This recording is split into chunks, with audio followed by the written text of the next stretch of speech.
Good morning to you viewers, it's the Colonel speaking to you live from the Grange, British Imperial YouTube Broadcasting.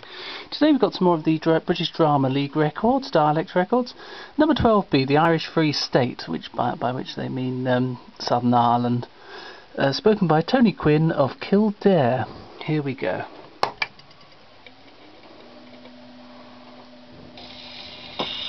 So you see, I wasn't far out about that, boys. The girleen coming from the school beyond, over there near the cowhouse. There she is now, going down through the red gates on the left-hand side of the road. Will you look? The stupid child is after going right up to the door of the wrong house. Ah, the foolish girl. What is she thinking about? As sure as you're born, she'll run right into that sour, grousing, dried-up old divil. We all know him only too well. They call him Thomas, don't they? Well, he can't stand children. Wait till she gets the raw length of his tongue on her. That'll teach her never to do it any more. I'll bet you he's a malignant old bags. Now, what did I tell you? Look at her, leaping away from him, the poor Gersha. That's his bark and no mistake. Did you ever see such a sight in all the living world? Now, here's the schoolmaster coming. Will you just listen to that uproar? Some of the talk between Christy Mann and Peggy and Mike from J.M. Sings, the playboy of the Western world. What call have you to be that lonesome when there's poor girls walking Mayo in their thousands now? It's well you know what call I have. It's well you know it's a lonesome thing to be passing small towns with the light shining sideways when the night is down, or going in strange places with a dog noising before you and a dog noising behind, or drawn to the cities where you'd hear a voice kissing and talking deep love in every shadow of the ditch, and you passing on with an empty, hungry stomach, failing from your heart.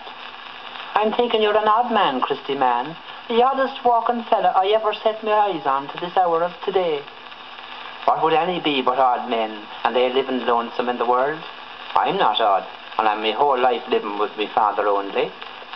How would you, a lovely, handsome woman the like of you, be lonesome, when all men should be thronging around to hear the sweetness of your voice, and the little infant children should be pestering your steps, I'm thinking, and you walking the roads?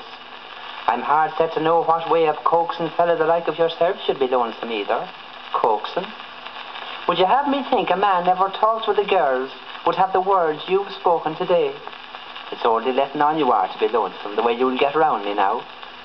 I wish to God I was letting on, for I was lonesome all times, and born lonesome, I'm thinking, as the moon of dawn. And now, a bit of talk from Sean O'Casey's The Plough and the Stars. The Forester's is a gorgeous dress. I don't think I've seen nicer, mind you, even in a pantomime. The loveliest part of the dress, I think, is the ostrich's plumes. When you're going along, and I see them waving and nodding and wagging, I seem to be looking at each one of you hanging at the end of a rope, your eyes bulging and your legs twisting and jerking, gasping and gasping for breath while you are trying to die for Ireland. If any of them is hanging at the end of a rope, it won't be for Ireland. Are you going to start the young Covey's game of prodding and thwarting a man?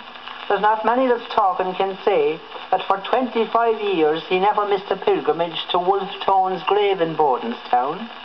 You're always blowing about going to Wolfe Tone's grave in Bodenstown. Do you think that no one but yourself has ever gone to Wolfe Tone's grave in Bodenstown? I'm not blowing about it, but there's not a year I go there but I pluck a leaf off Tone's grave, and this very day me prayer book is nearly full of them.